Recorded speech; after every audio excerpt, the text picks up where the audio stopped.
Antitussifs en grossesse, étude complète sur les risques pour le bébé. Une revue approfondie des études cliniques sur les antitussifs opiacés durant la grossesse révèle des conclusions importantes pour les futurs parents. Voici ce qu'il faut retenir. Premier trimestre.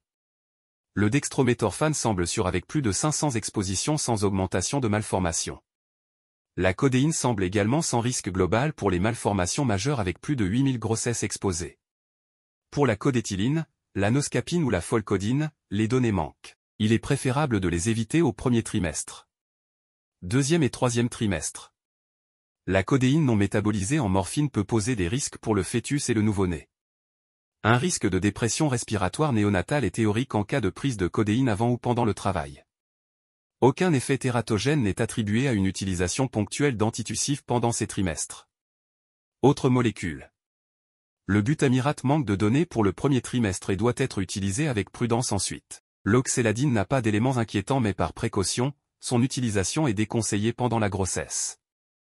La folcodine est retirée du marché pour son risque lié à l'anesthésie. Conclusion. Privilégier les antitussifs à principe actif unique.